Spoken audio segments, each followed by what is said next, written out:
Padre Celestial, te damos gracias, Señor, porque juntos podemos estar frente a tu palabra, frente a este material que nos ayuda a mirarla en profundidad y a escuchar tu voz y a aprender, Señor, cómo es que tú nos has llamado a ser parte de tu familia, cómo tú nos has dado salvación y nos llevas hacia ti, Señor. Te rogamos por este tiempo que tú lo uses para seguir iluminando nuestro caminar, hacernos poner más firmemente nuestra fe, confianza y esperanza en Jesucristo. Te alabamos a ti en el nombre de Jesús. Amén. Bien. Como les decía, hemos venido construyendo este concepto a medida que hemos caminado en los primeros capítulos, de llegar a este punto de entender esta tensión que hemos vivido muchos como evangélicos en Argentina con un entendimiento de que la doctrina cristiana de la salvación está básicamente como una oferta simplemente que pudiera ser tomada, no tomada, y que nosotros tenemos la libertad de escoger y en esa decisión movernos, ¿no? Como cristianos llegar a elegir a Cristo o no. Y hablamos de que hay una tensión, porque si bien el concepto en alguna medida, todo cristiano debe responder al Evangelio y debe responder en fe y debe hacer una elección, por otro lado vimos de que hay una imposibilidad en el corazón del hombre que lo lleva a no querer hacer esa elección jamás. Dijimos que si Dios no hacía una obra sobrenatural, ningún hombre elegiría a Dios, ¿cierto? Ni lo que Él propone, y este capítulo nos ayuda a entender que hay una obra soberana de Dios llevándonos a Él. Entonces, el capítulo anterior vimos cómo había un Dios glorioso que es digno completamente de tomar las decisiones y de tener la autoridad por su condición, por sus cualidades, por quién es Él. Y vimos que del otro lado hay un hombre absolutamente incapaz, absolutamente corrupto, absolutamente viciado, completamente depravado, que no tiene cómo responder a ese Dios santo, ¿no? La distancia que se presenta es inmedible, es infinita, es Dios santo, una criatura corrupta y pecadora. Esa es la distancia que separa las dos cosas. No es una distancia que pueda franquearse de ninguna manera humana. Tiene que ser una obra soberana la que intercepta esta situación. ¿Bien? Entonces vimos que nosotros como seres humanos corruptos y caídos éramos esclavos del pecado, incapaces de ir a este Dios libremente. Y todo lo que haríamos por naturaleza era alejarnos de este Dios, ¿no? Y ahora vamos a comprender qué significa esta doctrina que los reformadores esbozan y elaboran y dicen ellos, bueno, realmente hay una obra de Dios soberana en llamar a salvación, en elegir a aquellos que Él quiere salvar de manera inmerecida, de manera no consecuente a las acciones de los hombres. No es una respuesta a cómo las personas respondan a Él, o se porten en la vida, o su carácter, o su forma de ser. Es una obra incondicional, es una elección que Dios hace y que no responde a las cualidades propias del hombre, ¿no? Este es el desafío que esta clase nos presenta. Y vamos a empezar con este pasaje tan claro y tan hermoso, con algunos puntos resaltados que obviamente no están en el texto bíblico, los resaltamos a propósito para reflexionar en esto, porque cada texto de estos libros tiene mucha teología, entonces vamos a pararnos en algunos puntos. Este texto está en Efesios capítulo 1, versículo 3 al 7, y dice así: Bendito sea el Dios y Padre de nuestro Señor Jesucristo, que nos ha bendecido con toda bendición espiritual en los lugares celestiales en Cristo. Porque Dios nos escogió en Cristo antes de la fundación del mundo, para que fuésemos santos y sin mancha delante de Él. En amor nos predestinó para adopción como hijos, para sí, mediante Jesucristo, conforme a la buena intención de su voluntad, para alabanza de la gloria de su gracia, que gratuitamente ha impartido sobre nosotros en el amado. En Él tenemos redención mediante su sangre, el perdón de nuestros pecados, según las riquezas de su gracia.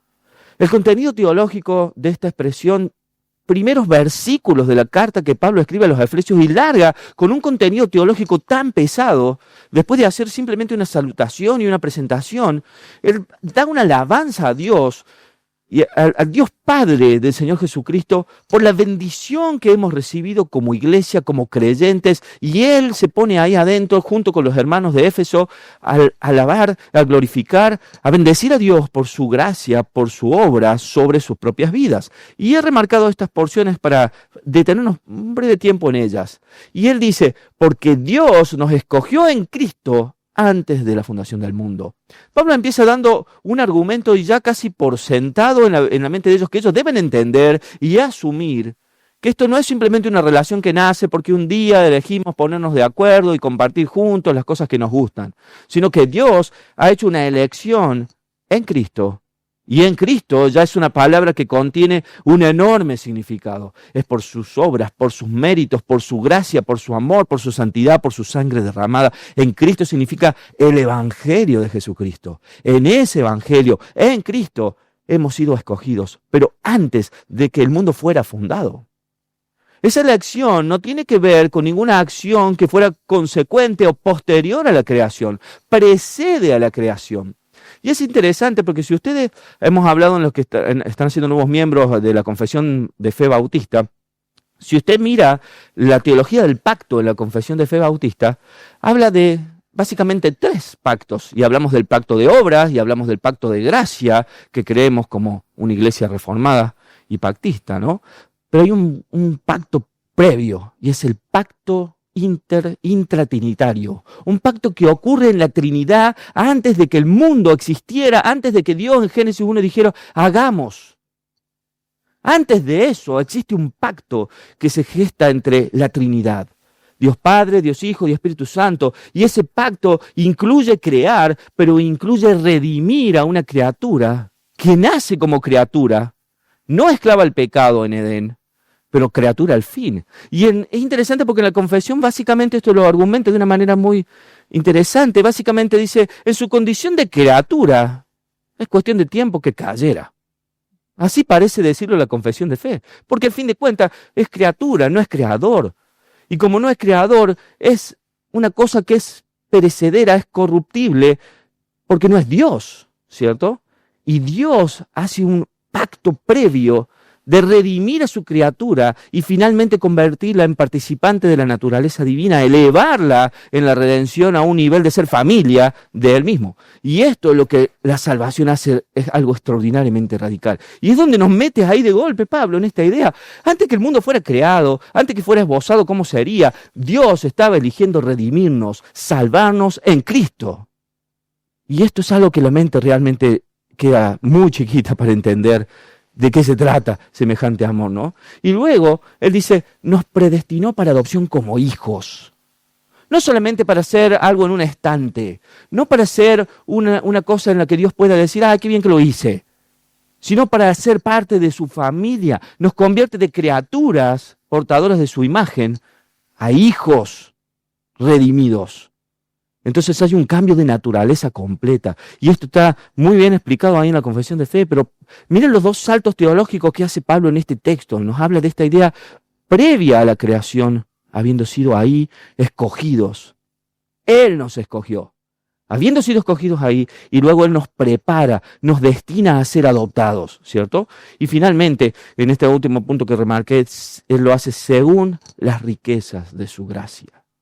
No lo hace porque hemos sido dignos, merecedores, o hemos corrido tal o cual carrera, o llegamos a tal o cual resultado, sino porque en su gracia, en su favor inmerecido para con nosotros, Él decidió hacerlo. Y miren qué fuerte teología, qué profunda las implicancias que esto tiene para la criatura, ¿no?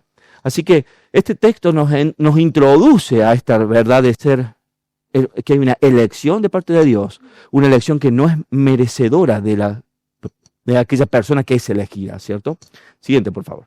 Entonces, vamos a hablar primeramente de un concepto, y es este, ¿qué es la elección inmerecida? Y básicamente es una doctrina bíblica que establece que a partir de aquellos pasajes de la revelación de Dios, y que muestran que desde la eternidad pasada, Dios hizo una elección de un grupo de personas, las cuales Él predestinó para salvación.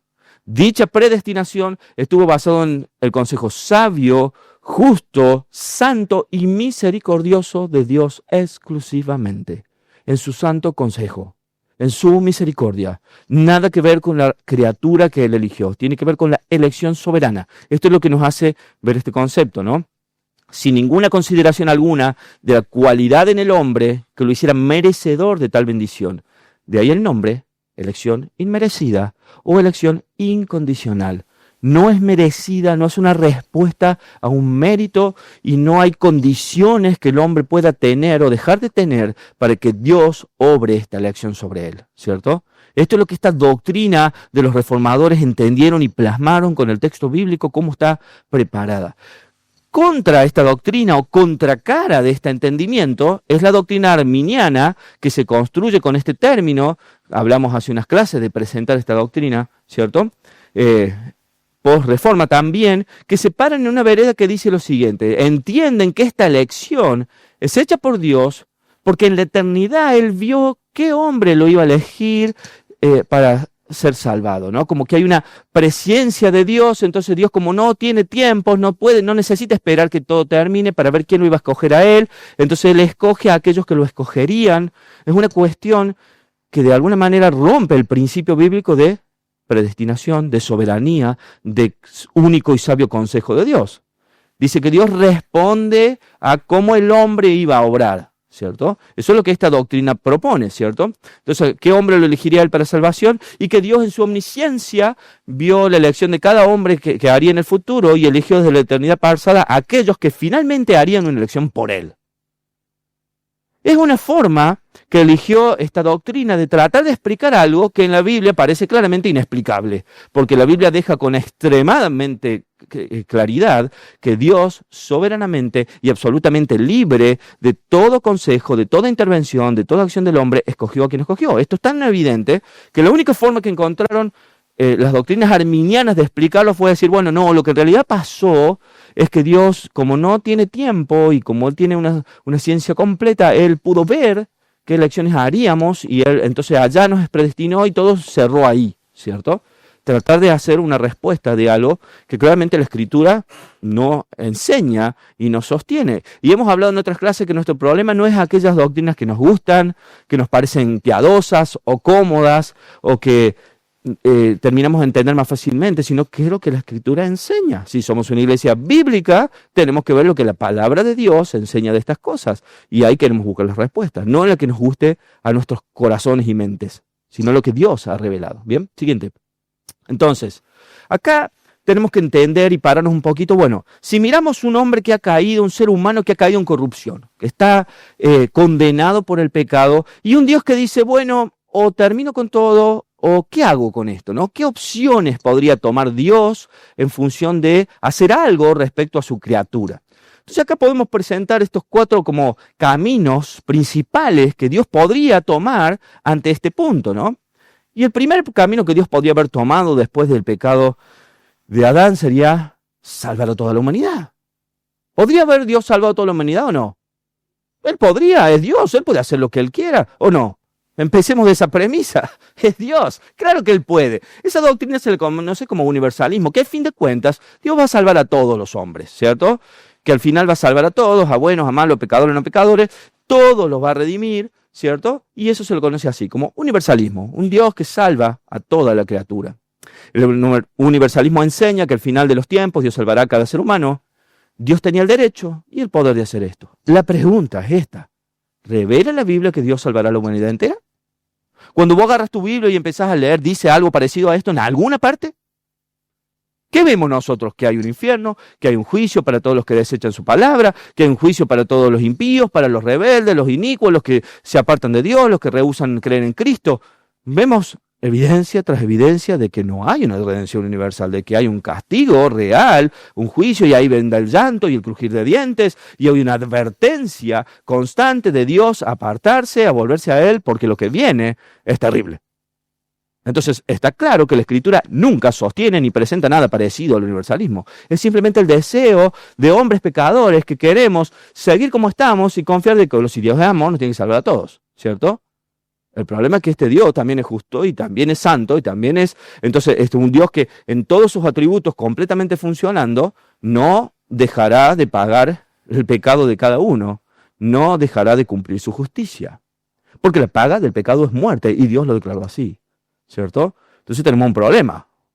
Esto no existe en la Biblia.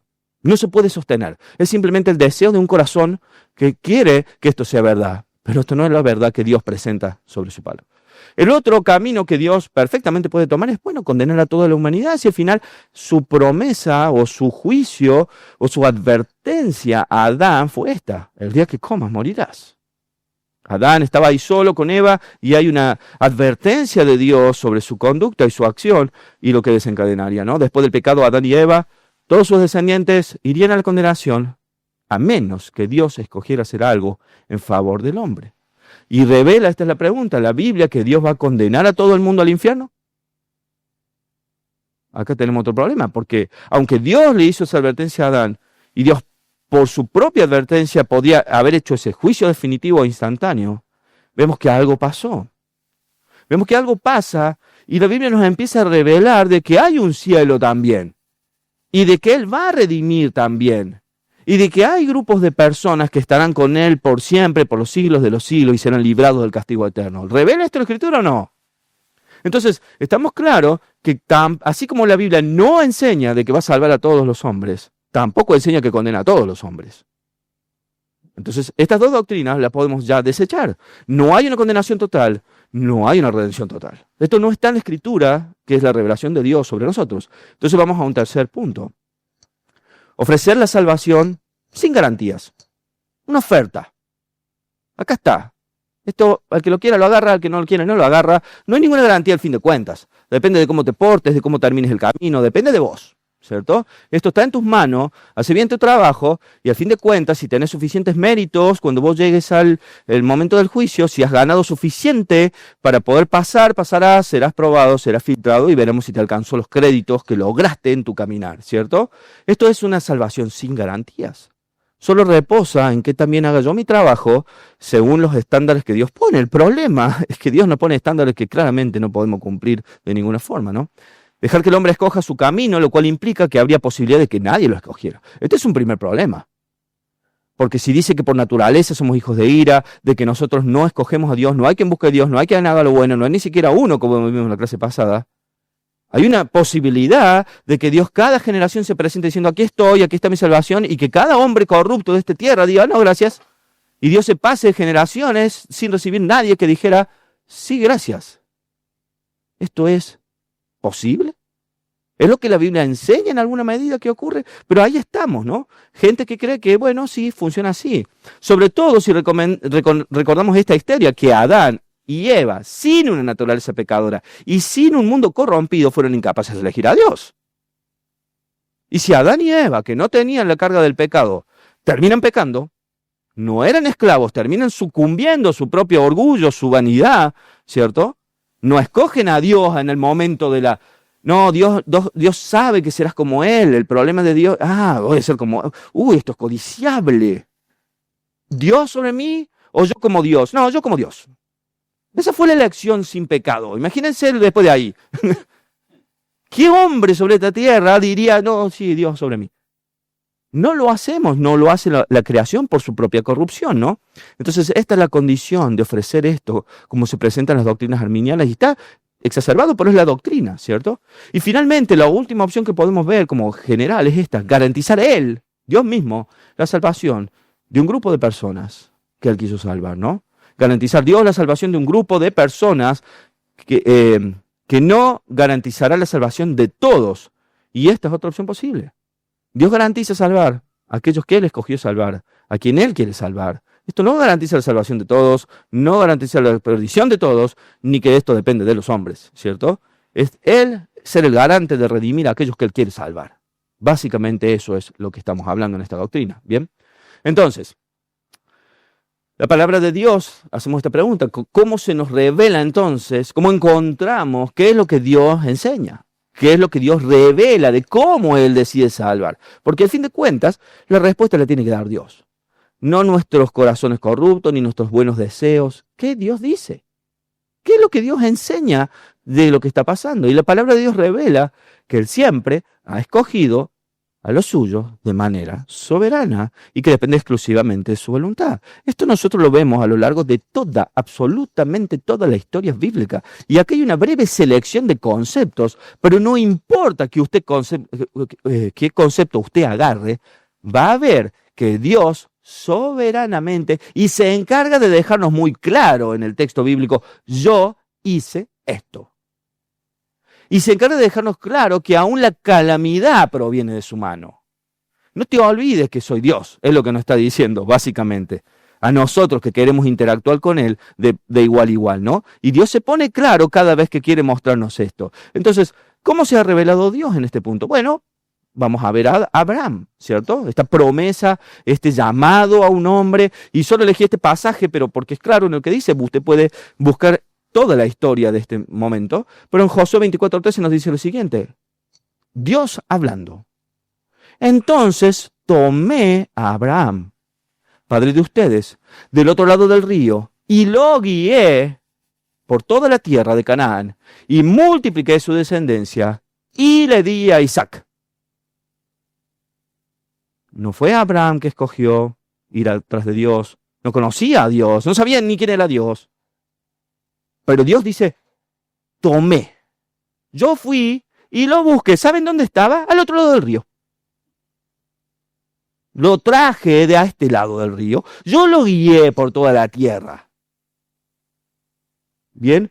Multipliqué su descendencia. Yo lo hice tener descendencia. Como le advertí, le prometí que sería. Yo le di a su hijo Isaac. No está esperando que Abraham haga nada, ni deje de hacer, ni siquiera entienda lo que pasa. No puede Abraham. Todo el tiempo está pecando a Abraham contra Dios con lo que está pensando, haciendo, diciendo. Y Dios está diciendo, ¿saben yo lo que hice? Esto. Y quiere que yo vea este texto y entienda quién tiene control de lo que está pasando con la vida de Abraham y la promesa. Dios elige a Israel como nación. Otra vez, un texto reconocido, Deuteronomio 7, 7 y 8. El Señor no puso su amor en ustedes, ni los escogió. El Señor escogió. Pero me está diciendo, no hizo esto porque, miren acá cómo borra las cualidades del pueblo. Por ser ustedes más numerosos. Che, no son en realidad el pueblo más grande que hay en la zona, que yo podía jactarme, que miren qué pueblo tengo.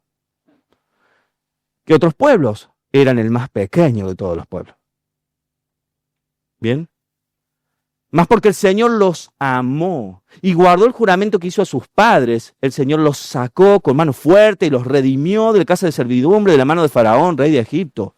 La razón es que Él los amó y por eso, porque los redimió, los sacó con mano fuerte.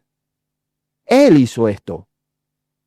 Entonces vamos nosotros a la historia del Éxodo y vemos a un Dios llamando a Moisés y mandándolo con el faraón y diciéndole ahora toma el pueblo y ahora métanse a la casa y sacrifiquen el cordero y cuando salgan todos juntos y parate el mar y poné la vara y cuando se abre crucen y ¿dónde está la nube? No la vemos, ¿cierto? Y allá vamos. Y tenemos hambre y viene el mar. Y el pueblo así se mueve y Dios así se mueve, ¿cierto? Y Dios mostrándonos a nosotros como criatura quién tiene el control. ¿Quién tiene la autoridad? ¿Quién tiene el señorío? Y cómo el pueblo responde como una oveja que realmente no tiene idea ni lo que quiere, ni dónde está, ni cómo ir a él. ¿Cierto? Y Dios guiando. ¿Bien? Siguiente, por favor. Dios eligió a los profetas. Cada uno de los profetas. Ninguno de los profetas pidió ser profeta. Simplemente Dios les hacía una visitación y un llamado. Por ejemplo, el profeta Jeremías, mira cómo lo dice en 1:5. Antes que yo te formara en el seno materno, te conocí. No, mi mamá y mi papá me formaron así.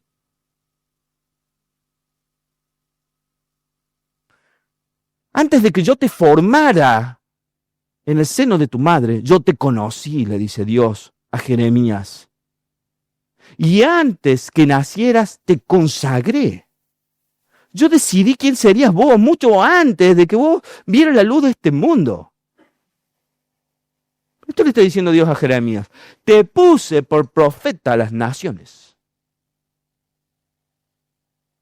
¿Qué jactancia tiene Jeremías de algo de esto? No, pero ¿sabes qué bien profeticé, Señor? ¿Sabes cómo me lamenté? Mira mi libro de lamentaciones. Dios hizo esto sobre la vida de él. Pablo, escribiendo a los Gálatas, como otro profeta, como un apóstol. Pero cuando Dios, que me apartó desde el vientre de mi madre y me llamó por su gracia. Dios, pero Pablo, vos sos el apóstol. Sí, él me llamó, desde el vientre me llamó y por su gracia me consagró, me puso a hacer. Él tuvo a bien, dice Pablo. Bueno, y sigue el texto, ¿no? Pablo reconoce en cada palabra, no, hermano, Dios me llamó un día. Yo ni sabía dónde estaba, ni quién era, ni qué hacía. ¿No? Dios eligió a sus 12 discípulos. Cristo eligió a sus discípulos. Juan 15:16. Jesús hablando, vosotros no me escogisteis a mí, sino que yo os escogí a vosotros. Y os designé para que vayáis y dais fruto, y que vuestro fruto permanezca, para que todo lo que pidáis al Padre en mi nombre os lo conceda. Yo los escogí uno por uno, y no solo los escogí, ¿cierto? Los designé. Les di tareas, les di propósito, y les di poder, y les di autor. Yo hice estas cosas, les dice Jesús a su apóstol. Pero Señor, yo cuando ibas caminando, yo me acuerdo que te vi y dije, yo debería seguirlo. Jesús fue a interceptar a cada uno de ellos y a llamarlos. Vení. Y cada uno, dejando lo que hacía, fue tras él. Como una fuerza irresistible que no pueden controlar. ¿Qué virtud había para un pescador en seguir a un hombre? O por un recaudador de impuestos que tenía seguir a este hombre que viene a... No, es irresistible este llamado. Yo no puedo frenarme acá. No se puede.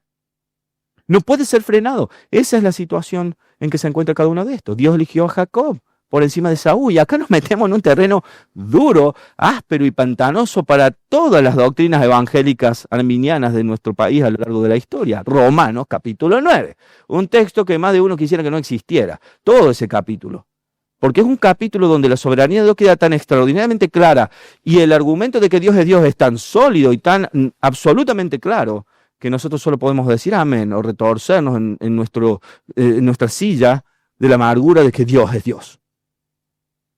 Empezando con este texto de cómo Dios eligió a Jacob por encima de Esaú, ¿no? Miren cómo lo dice en el versículo 13. Tal como está escrito, Jacob amé, a Esaú aborrecí. Dos hermanos que son mellizos, que están en el vientre. ¿Y saben qué? A uno amo, al otro odio. Y acá en el corazón de cada uno de nosotros empieza a decir, ¿odias a Dios? ¿En serio? ¿Por qué que hicieron esos bebés? ¿En verdad lo estamos odiando? ¿A dos bebés en el vientre? Dios está diciendo esto. Tal vez te empiece a hacer sentir incómodo cómo vamos a defender a Dios ahora en el juicio, ¿no? Tenemos un problema. Porque Romanos 10, ya más adelante también nos dice que Dios eligió a los gentiles. Ya nos vamos a meter en el Romanos 9. Dios eligió a los gentiles. Y mire cómo lo dice Romanos 10. E Isaías es muy osado y dice, fui hallado por los que no me buscaban. Fui hallado por alguien que no me buscaba. Me le puse en el camino, está diciendo. Alguien que iba caminando para allá se chocó conmigo. Me encontró. Fui hallado por gente que no me estaba buscando. Dice Dios, ¿cierto? Me manifesté a los que no preguntaban por mí. Yo me le aparecí, no me estaba buscando la gente y yo me encontró porque buscan y hallarán y ahí me encontraron. No, yo me le aparecí en el camino, me encontró, me salía al tope, ¿bien? Pero en cuanto a Israel, dice, todo el día he extendido mis manos a un pueblo desobediente y rebelde. Dios se dejó encontrar por gente que no lo buscaba. Por un lado tenemos que él dice, los que no me buscaban me encontraron. Y me les aparecí a los que estaban en otro lado. Y a los que encima yo le he puesto mi mano, dice, todo el día he extendido mis manos a un pueblo desobediente y rebelde. Tenemos el pueblo que él ya había escogido, que es rebelde a él, y él sigue diciendo, es mi pueblo. Pero además está diciendo, a aquellos que no me buscan, yo me les aparecí y me encontraron. Dios está mostrándonos con claridad estos dos puntos. Entonces, ¿qué ha hecho Dios en el camino de la historia? Elegir soberanamente conforme a su plan soberano. Y esto no es una redundancia accidental. Elige soberanamente como Dios, conforme a un plan que es soberano, donde Él tiene el control de su plan. Y en medio del desarrollo de su plan, en su autoridad, escoge. Eso es lo que nos está diciendo esta enseñanza. ¿Bien? Lo que Dios declara de manera abierta, el hombre trata de excusarlo. Y acá viene el problema, para meternos a estos textos ya de Romanos. Dios declara abiertamente sin ningún problema de que Él ha hecho esto. Dios no tiene problema de decirnos, che, a Jacob amo y a Esaú aborrezco. Nosotros tenemos problema con eso. A nosotros nos resulta difícil de entender cómo es posible que sea Dios tan injusto. Y tenemos un conflicto. Entonces, ¿qué hacemos nosotros? Tratamos de dar excusa. No, en realidad no tiene que ser así. Dios no puede ser así. No puede ser esto. Tiene que estar mal escrito. El problema es la traducción. No sé qué estaba tomando el profeta que escribió eso ese día. Algo está mal, ¿cierto? Y tratamos de lidiar en nuestro corazón con una doctrina que Dios claramente quiere dejar expuesta. Che, yo soberanamente, en mi plan soberano hago lo que quiero. Y nos está dejando muy claro esto. Y nosotros queremos excusarlo, ¿no? Dios no necesita que lo justificamos porque cada decisión soberana ha sido guiada por su consejo sabio y santo. Mi problema es que yo tengo que reeducar mi entendimiento. Yo tengo que reeducar mi comprensión de lo que Dios me dice. No tengo que tratar de justificar dentro de la piedad humana y corrupta los pasos de Dios, sino tengo que decirle a mi corazón y a mi mente, si Dios hizo esto así, esto es justo, santo y perfecto. Porque Él es santo, justo y perfecto. Es Dios. Entonces cada decisión que Él toma, cada movimiento que Él hace, es un sí y es un amén, dice Pablo. Yo debo reeducarme a mí mismo como creyente en quién es la soberanía de Dios, quién tiene el control y por qué hace lo que hace. Aprender de Él y su declaración y no justificar ante el mundo, ante los hombres, ante mi propio corazón por qué Dios es tan injusto, ¿no? Básicamente, esa es la idea. Tomó cada decisión guiada por su consejo y su sabio y santo, ¿no? Y finalmente Isaías 65:1. Me dejé buscar por los que no preguntaban por mí. Me dejé hallar por los que no me buscaban. Dije, heme aquí, a una nación que no invocaba mi nombre. Yo me dejé buscar. Me les presenté, aquí estoy, dice Dios, a una nación que no me preguntaba por mí, que no me buscaba. Esto es lo que Dios está declarando abierta y categóricamente cada pasaje que nosotros buscamos en las Escrituras. Él se presentó, Él decidió mostrarse así, ¿bien? Siguiente. Entonces, este concepto que entendemos como que la salvación realmente no es el resultado de las acciones que el hombre tome. No es merecida. La palabra de Dios revela de múltiples maneras que la elección para salvación es inmerecida. No es algo que podemos ganarnos, no es algo que podamos merecer, no se recibe por tener algo mejor que las demás personas. No hay nada en la historia, ni antes ni después de ser salvo, que haga que le haga al hombre merecer salvación. No se merece, no se gana, no hay mérito en la persona. Es un Dios desarrollando su plan en absoluto control y cumpliéndolo desde la eternidad pasada hasta el final de los tiempos. Efesios 2, 8 y 9.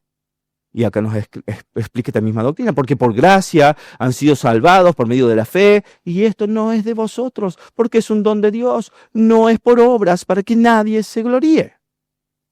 Pablo, una vez más, explicándonos dónde está la fuente de esa salvación. Por gracia, no te la ganaste, no la mereciste, no se trata de eso, es solo por la fe, que es un tema que vamos a ver en la clase que viene, solo la fe, ¿cierto? Y esto no es de ustedes, es un regalo de Dios. Y no es por las obras, no se merece, no se gana, ¿bien? Romanos 8, 29 y 30, porque a los que de antemano conoció, también los predestinó para ser hechos conforme a la imagen de su Hijo, para que Él sea el primogénito entre muchos hermanos, y a los que predestinó llamó, y a los que llamó a estos también justificó, y a los que justificó a estos también glorificó. Desde antes del vientre yo te conocí, le dijo Isaías, yo. Y a ellos que Él eligió en la eternidad pasada, cuando el mundo no era mundo, cuando el mundo no era Big Bang, no era nada, no existía, no había luz, no había oscuridad, no había frío, no había calor, era Dios en su inmensa eternidad y decide crear, esto ya estaba escrito por Él, ¿no? A esos los predestinó y los salvó. Bien, entonces, volviendo a esta idea de que ha revelado Dios, tenemos este capítulo maravilloso de Romanos 9, y un capítulo que no podemos eludir, porque es una teología de la elección soberana, ¿cierto? Y eso es lo que trata de quedar claro en este libro. Pablo destina una enorme cantidad de desarrollo a este concepto para luchar con los corazones rebeldes de los hombres y dejarnos claro quiénes somos delante de Dios, ¿no? Romanos 9, la elección de Dios en el Antiguo y el Nuevo Testamento, y lo vamos a ver esto expresado aquí. Vamos a ver desde el versículo 10 hasta el 18, y dice lo siguiente. Y no solo esto, sino que también Rebeca concibió mellizos de uno, nuestro padre Isaac. Porque cuando aún los mellizos no habían nacido y no habían hecho nada, ni bueno ni malo, para que el propósito de Dios conforme a su elección permaneciera, no por obras, sino por aquel que llama. Se le dijo a Rebeca, el mayor servirá al menor, tal como está escrito, a Jacob amé, a Esaú aborrecí. Pablo remite a esta idea del al anuncio de Dios anteriormente, ¿no? Pero lo interesante de este texto es que Pablo quiere dejar en claro, tengan en cuenta la historia de la elección en el Antiguo Testamento, dice él. No habían hecho nada. No habían nacido, no había nada bueno ni nada malo. Aquellos que creemos que somos condenados por Dios porque cómo me he portado en mi vida, porque yo nazco sin pecado, pero al final en mi vida voy pecando. Acá me está diciendo, no había hecho nada para que el propósito de Dios conforme a su elección permaneciera. Lo que Dios quería dejar claro con esto es que es Él eligiendo, no son las obras de los hombres. Que quede claro, ¿cierto? No por las obras, sino por aquel que llama. De esto se trata. Dios escogiendo, ¿no? Y la pregunta que hace el apóstol Pablo, y es donde nosotros empezamos a pararnos como humanos, como seres corruptos que estamos teológicamente lejos de todo esto, y hace esta pregunta. ¿Qué diremos entonces? ¿Que hay injusticia en Dios? ¿A usted le parece justo que no haya hecho nada ni bueno ni malo Jacob o Esaú para que Dios los escogiera así?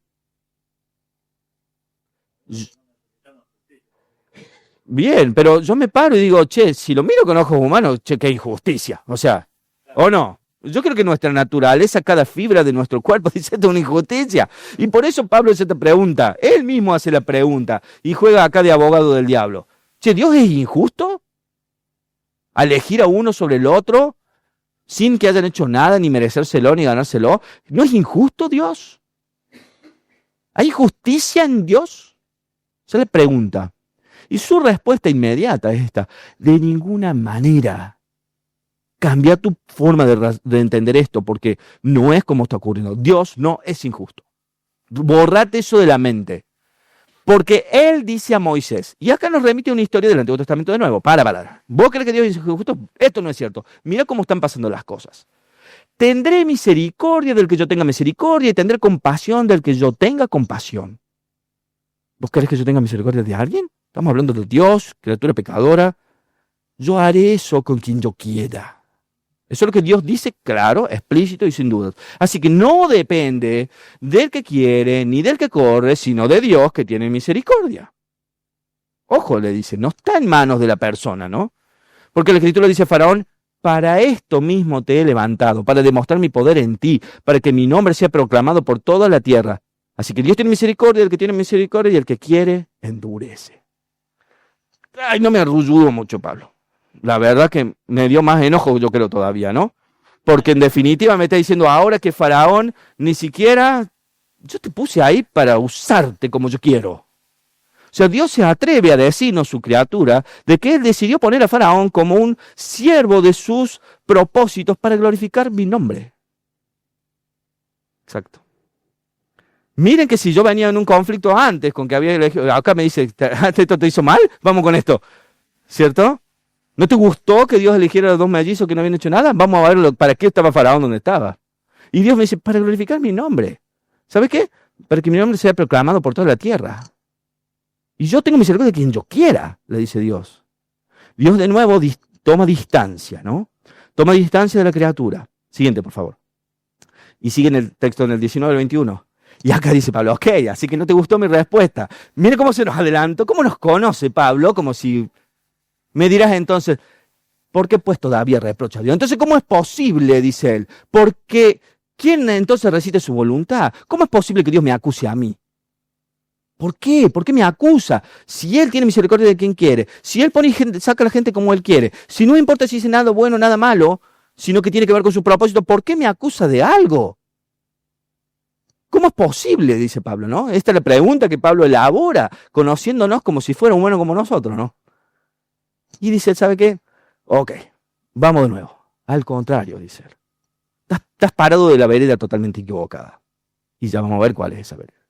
Al contrario, le dice.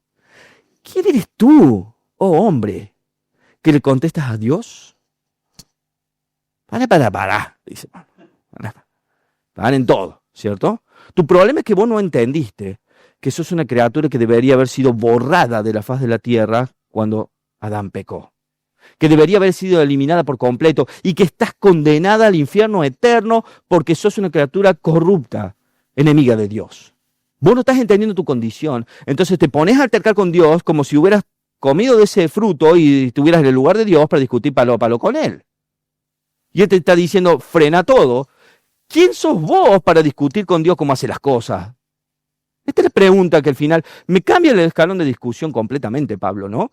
Dice, ¿quién es tu hombre para que le contestas a Dios? Y acá dice, ¿sabes qué? Vamos a tomar dimensión de qué estamos haciendo. ¿Dirá acaso el objeto modelado al que lo modela? ¿Por qué me hiciste así? ¿No? Mira el ejemplo que él dice. ¿O no tiene el alfarero derecho sobre el barro de hacer de una misma masa un vaso para uso honorable y otro para ordinario? ¡Wow! Esto fue acribillante de parte de Pablo. A ver si entendés que sos barro. Y Dios te acaba de dar forma, boca, ojos para que lo veas y hables con Él, y vos todavía te estás quejando de por qué te hizo como te hizo. ¿O para qué te hizo? ¿Quién eres tú para discutir con eso? Te pone en frecuencia, Pablo. Nos desafía a mirar a Dios como Dios y entender nuestra condición de criatura condenada y perdida. Eso es lo que está haciendo Pablo en el capítulo 9 de Romanos. Miremos a Dios, entendiendo que es Dios. De alguna manera nosotros vamos en el tiempo y encontramos cómo a Job le pasó lo mismo, ¿no? Todo el libro de Job se desarrolla y al final, allá en el capítulo 40, 41, 42, cuando Job va llegando al final y Dios lo escucha y él argumenta y Dios le dice, ¿sabe qué, Job? Cállate un poco y escúchame a mí. Ya me cansé de tu argumento. Y empieza Dios diciéndole, ¿dónde estabas vos cuando yo creé el cielo y la tierra, el universo y le puse el fundamento? ¿Dónde estabas? ¿Qué puede contestar Job ante un Dios que se le parece? Cuando yo hice el mundo. Vos estás discutiendo como si yo soy bueno, malo, ¿qué cosa? No entiende Job la discusión. Y Dios se le presenta como Él es. Lo pone en su lugar. Le muestra su condición. Y cuando Él entiende, y Job mira ahora su alrededor y ve que Él es simplemente un poco más de barro, pero con la capacidad de mirar, porque Dios quiso que eso ocurra. Lo que dice Job es, yo de hoy día te había oído. Hablaba de lo que no entendía, pero hoy mis ojos te ven. Hoy te contemplo, hoy entiendo que sos un Dios soberano, creador y que me llamaste a mí, ¿cierto? Él entra en una dimensión de entender que es barro, ¿cierto? Y Pablo nos quiere llevar a nosotros no a defender a Dios. No está intentando ni por un minuto defender a Dios ante nuestra mente inquisidora.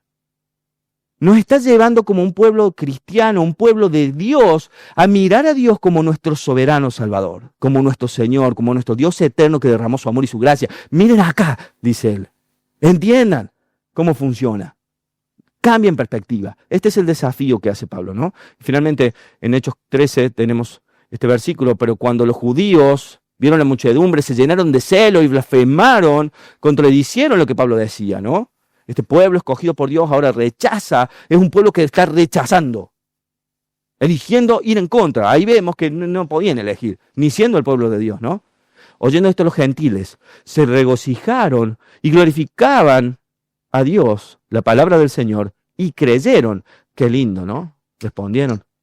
¿Cuántos estaban ordenados para vida eterna? Cada uno y hasta el último de aquellos que Dios había llamado. Eso es lo que está diciendo Pablo. O el libro de Hechos en este punto. ¿Cierto? Creyeron aquellos que Dios había destinado para este fin. Esos respondieron en fe. Y que son el pueblo elegido de Dios, contradecían a Pablo. Rechazaron. No un problema de elección, no un problema del hombre, no un problema de cualidades humanas. Es un problema de que los que estaban ordenados creyeron, respondieron, porque habían sido llamados previamente por Dios. Y finalmente, para terminar esta clase, está esta reflexión final que tenemos que hacer nosotros. La elección no es la salvación, pero es para la salvación. Y esto es un punto central. La elección no es la salvación misma. La elección es que Dios nos ha destinado para salvación desde la eternidad pasada. Dios nos eligió para responder a esto. Pero eso no es la salvación.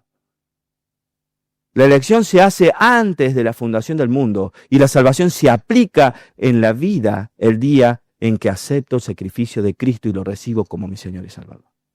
Yo soy salvo porque un día Cristo es presentado delante de mí y Él se aparece cuando yo no lo buscaba Y todo mi ser responde porque estaba anunciado y preparado por Dios para esto, en fe a esa revelación que Dios ha puesto, el santo y glorioso evangelio de Dios. Respondemos en fe a ese evangelio, porque Dios nos preparó para eso. Y ese día en que pusimos nuestra fe y nuestra confianza en Jesús como Salvador, porque Él hizo una obra eterna en nosotros, somos salvos. No nacimos salvos, sino predestinados para salvación, para responder al evangelio el día que el Señor lo puso delante nuestro. El entender cuán inmerecida es nuestra salvación nos ayuda a vivir de formas más agradecidas y más comprometidas al ver la gracia y la misericordia de Dios sobre nosotros. Y esto es la verdad. Porque cuando nosotros caemos en la dimensión de Romanos 9, de un Dios que es Dios y tiene toda la autoridad para hacer lo que quiere y que podríamos haber sido borrados y que podríamos haber... Y Dios me dice, yo te amé y me presenté a ti y te busqué y te salvé y te elegí desde antes de que el mundo sea para que vengas conmigo, para que seas mi familia. Eso es lo que Dios nos está revelando a su pueblo, ¿no? Al comprender la elección inmerecida podemos ver ahora cómo llegamos a poner nuestra fe en Cristo como resultado de que Dios nos haya escogido para salvación. Y esta es la pregunta que nos tenemos que hacer para el cierre. ¿Ponemos la fe en Cristo y por eso Dios nos elige y llegamos a poner la fe en Cristo? ¿O precisamente porque ya hemos sido elegidos por Dios? ¿Cómo funciona? Respondemos a Él porque Él nos escogió a nosotros. Amén. Oramos. Gracias, Señor, por esta maravillosa enseñanza. Y te rogamos, Señor, que mires nuestra incapacidad de comprenderla en profundidad y que nos des luz para mirar a Cristo con un corazón de gratitud y adoración, Señor, por haber sido llamados desde la eternidad a ser parte de tu familia. En su nombre oramos. Amén y amén.